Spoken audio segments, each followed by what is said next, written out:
tiring. I'm just warming up, okay, guys? Don't worry. Just warm up. We can dance. Am I early? No. They are late. No, they're just cleaning the tables and we stopped before we were supposed to, I guess. Okay, so most of us here do roast Brazil, right? And who don't? You? You're not roasting at all. Just you? Here? Oh, that's good to know. I thought more people didn't roast Brazil. Nice. Why don't you? We just started, so we just selected 6 different, and Brazil was not among them. Sure. Okay. So what difficulties do you have? I mean, what are the difficulties? Because I've been hearing a lot about it. This is hard. It's hard to roast Brazilians. What are the difficulties? What do you feel? No, it's just like I'm so glad for this lecture that you're having it, because we've been focusing so much on what's happening, mainly with the airflow and how that improves. But we have been focusing on the body. Oh yeah, sure. I'm sorry. Go ahead. No, mainly that is so dry normally, so we've been playing with the airflow to see. Okay, usually it's too dry. It feels dry. Dry nothing. I feel like I have a really hard time gaining consistency in Brazilian coffees. I struggled a lot this year with coffees that we had. So. Wes? Sometimes with naturally processed coffees in general, and occasionally pulled naturally, they don't have as vibrant or obvious of a crack, and so like not overdeveloping is sometimes an issue for me. I feel like with like a high altitude dense coffee, it's pretty clear, like it's a very defined crack, and so like you have to pay a lot of attention to visual cues and olfactory cues. So. Interesting. Another trouble as well. Like when we have been trying to get it more lively and get more acidity in the cup, we have tend to like almost, it's been really difficult to do without tipping the coffee. Interesting. Wow. There's a lot of problem here. I mean, it's kind of hard. No, I don't think it is, because obviously I just roast Brazil, so for me it's just natural. It's the only thing I do, so that's what I began roasting, and that's what I've been roasting since then. So I don't, maybe I wouldn't know, or I don't know how to be that clear in making that difference between roasting Africans or Central Americas and Brazil. I'm going to tell you about how I do it. It's the best way, maybe, so you can relate to what you do. Because if I try to make any comparison, I don't think I'll be effective here.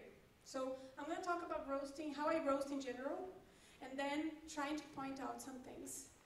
And airflow is something that I really like to work with. Maybe because of the roaster I have, I don't know. Maybe because when it got to my hand, I didn't know what to do with it. And then I had to do something with it to try to find my way around that airflow thing. Okay, the picture you see, maybe we can just lower, yeah.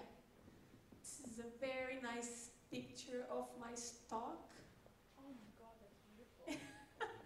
It's not a nice picture, but this is how we store coffee in Coffee Lab. It's they are food boxes. Most of them, they're dark, and the temperature is always 16 degrees, and it's always around 50, at least 50 and 6 to 60% of humidity. So maybe that's why one of the coffees for the first table, it was from last year. It was a year old, and one of them didn't taste like old. And the drying process was in a patio. It wasn't that slowly, so it didn't have any reason for it to be as fresh as, 1 year old. It should already be stale, I guess. We don't get that very much. And that was the reason why we do that with raw materials. That being a roaster, if I'm not careful with my raw material, what kind of roaster am I? That's what I think. Maybe because I like gastronomy too much, sometimes. And I spend money on that, and I eat too much. I think ingredients are important, actually fundamental. And my main ingredient is my bean. So I have to source it well, and I have to keep it well. It is expensive, of course, to have an air conditioner running all the time. Of course it is. And if the humidity levels go down, I have to compensate a little bit. That's not expensive at all, of course. But that usually doesn't happen. It's funny because this environment, we found out that it's a little self-regulated somehow. It's funny. So anyway, it's our experience. I wanted just to show you. I didn't see that anywhere. Sorry to interrupt. I'm just curious, so you take, if something is, say, packed in Grain Pro, you take it out and put it in these food boxes. Are they sealed, or? They're not sealed. They're not sealed. They're just, we get the food boxes of coffee, and we get them out of the Grain Pro as well. Because I'm a little afraid of the Grain Pro in Brazil because of the humidity, and it's hot, and the change of plastic thing. I don't like that idea very much, and I think the boxes, they're easy to carry and to stock. We stock more than 4 tons in this garage. Yeah, because it's just easy, and they're 20-kilo boxes, so it's easy for me to carry, for anyone to carry. It's a whole operation, so imagine getting 80 bags in one delivery. It's a whole morning of operation, getting them all, and actually first we label them all, and then we get one coffee, one lot per lot, so we don't mix them, and we get them all organized in our stock. It's our bag operation. It's called bag operation now. And okay, so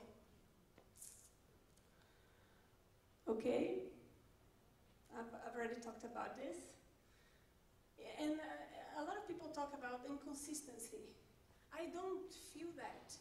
I don't have that problem, really. So when you say that, I don't even know what to say to you, actually, because I hear the cracks really loud.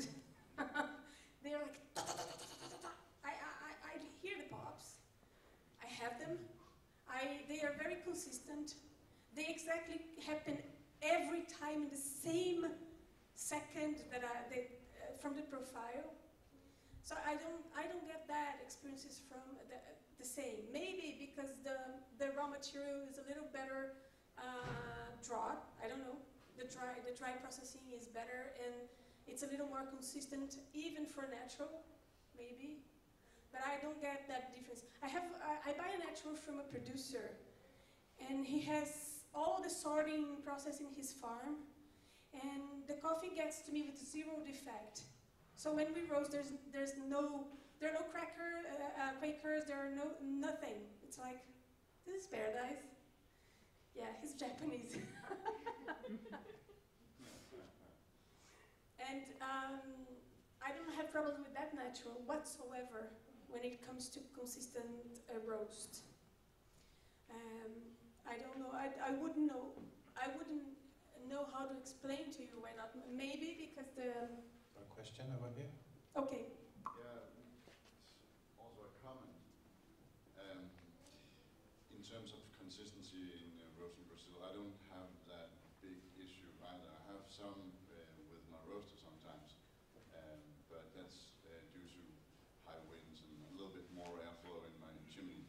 But I have to say I storage my coffee in a temperature-regulated room as well, a raw material. So maybe that's a really good idea. Yeah, that might help because most of Brazil coffees, they are dry. The drying process is very quick, and in patios, and they usually also go to a drying machine, right, a dryer. So that might be an influence as well, I guess. We buy most of our coffees. They never go to dryer, to the machine, And most of them are very slowly dried. Is that the word? Dried. Yeah, dried. Drought is the thing that we are having in Brazil, right? Yeah. Okay. So maybe an inconsistent raw material may explain the inconsistency. I don't have also, I have my profiles. I do my profiles and I don't see my coffees running out of it. I mean, off the profile very much. Of course, if it's in a period like in 2 months or 1, and then as they dry, since I have to be with them for a long time, right? Till next crop, so I have to get to know my beans very well, because and they, of course, they change throughout the year. So I have to tweak the profile a little bit, and airflow is one of my main tools for that.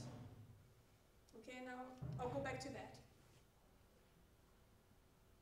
Well, let's talk about a little bit how I got here. I've roasted in wooden fed roasters. Also what I call Frankenstein roasters, which is a combination of many machines mounted together. I've done it all. I love roasting. Since my first job in Ipanema, I love roasting. And I got very mad when I got one coffee 1 week that I tasted and I loved it in 2001. And the next week it was the same bean, next week, and it tasted awful. Okay, you know, this is not a secret for us. I mean, we all got that in our lives, but I hate that because if I liked one coffee, I want to be able to drink it every time or at least whenever it's possible for you to have that coffee. I mean, of course it changes. But then I started asking myself about roast since the beginning of my career. I love it. I didn't have too many machines or how I could roast so much, but as soon as I could, from 2003 or 4 on, I was always around the roaster. It didn't matter if it was a bad roaster, a horrible roaster, or a better roaster. At that time in Brazil, there was no good roasters, in my opinion. Very bad machines. So we had to be very creative and get to know the machine. So what I think it's important for a roaster is to get to know your machine. It doesn't matter to him what machine you have. I think everybody can get to a very good roast, no matter the machine you use. Of course, if you had a machine full of tools with more resources, of course it's going to be easier, it's going to be better, it's going to be more fun. And for you to repeat the roast that you get and like, it's going to be easier as well. If the roaster is not good, you're going to need the greatest person that you can get. The better the roast, the less you depend on someone who really knows what they're doing, in my opinion. Of course, when it comes to repeating, when it comes to doing the good roast, I think